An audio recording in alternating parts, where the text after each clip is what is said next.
નમસ્કાર. નગરપાલિકાની ચૂંટણી એનો નગારો વાગી ગયો છે.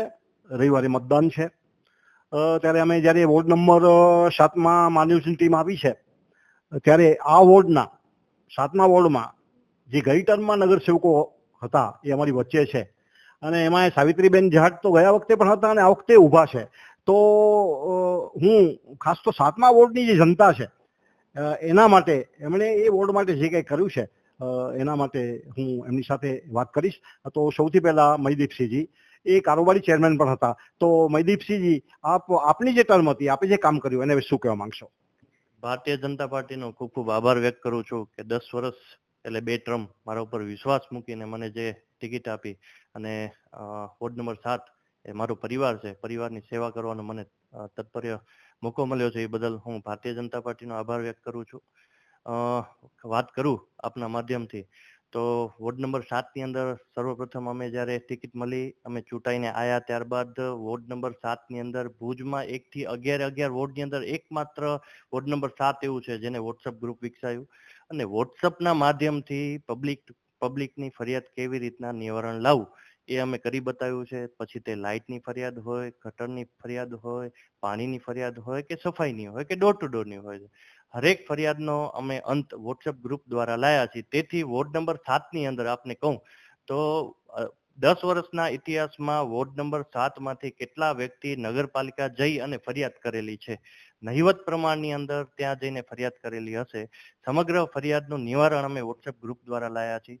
એ દરમિયાન આપને વાત કરું તો કોરોના કાળ આવ્યો ત્યારે પણ આપણી ભારતીય જનતા પાર્ટીને અમે 4, હું ખાલી વોર્ડ નંબર 7ની નહીં, ભુજના 11 વોર્ડના કાઉન્સિલરો સાથે મળી અને કોરોના કાળ દરમિયાન વેક્સિનની સહાય ભારતીય જનતા પાર્ટીએ કરાવી છે. એ પણ આપણે ભૂલાય નહીં. સાથોસાથ અતિવૃષ્ટિ થઈ ત્યારે ભુજની અંદર વોર્ડ નંબર 1 હોય, 2 હોય, 3 હોય ને ખાસ કરીને વોર્ડ નંબર 7, હવે વોર્ડ નંબર 7ની અંદર ગરબી ચોક જે વિસ્તાર છે ત્યાં કને પુષ્કળ પાણી ભરાવાની સમસ્યા હતી, પણ આપણે સોની સમાજનો ઋણ આપણે ભૂલ્યા નથી. અત્યારે 11મા વોર્ડમાં એ બિનહરીફ થયા છે. તો કમલભાઈ, આપ પણ ટર્મમાં હતા તો શું કહેવા માંગશો? નમસ્કાર.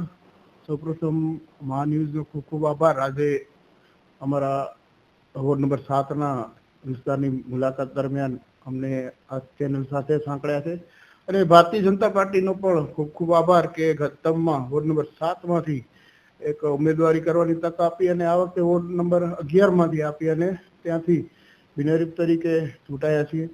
તો ખાસ કરીને વાત કરું તો વોર્ડ નંબર 7ની તો જે રીતે ભાઈ મહીદીપસિંહે પણ વાત કરી કે આ એક જેને કહેવાય કે એક પરિવારનો ગરબો કહી શકાય તેવો એક વોર્ડ છે અને લગભગ દરેક વિસ્તારમાં હું તમને કહી શકું કે એ પરિવારની જેમ અમે રાખ્યો છે અને ત્યાંના લોકોએ પણ અમને એ રીતે માન સન્માન અને એક આપ્યું છે.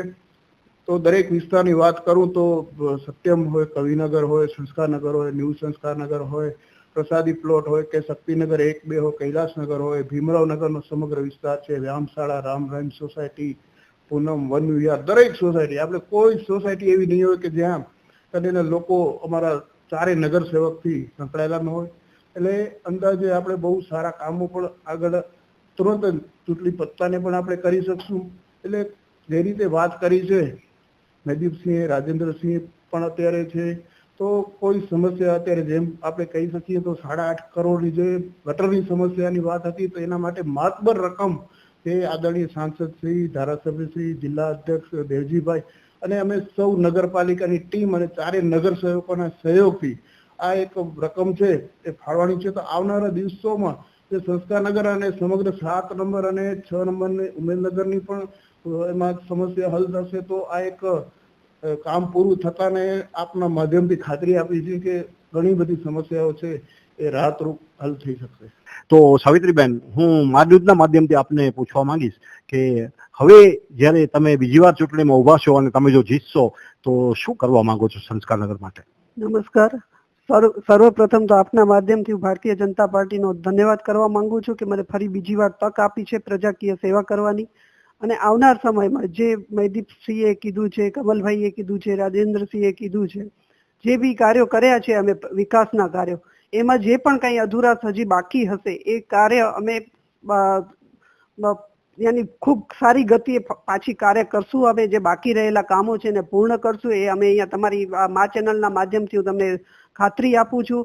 અને આવનાર સમયમાં અમારી જે નવી ટીમ આવશે એ ટીમ ખૂબ 24/7 જે પપ્પુભાઈ કહી રહ્યા છે એ રીતે અમે કામ કરશું. અને કંઈ પણ અધુરાશના કાર્યો જે બાકી છે, જે પ્રજાકીય જે પણ કંઈ ફરિયાદ હશે એને અમે સંપૂર્ણ રીતે પૂરી કરવાની પૂરેપૂરી કોશિશ કરશું.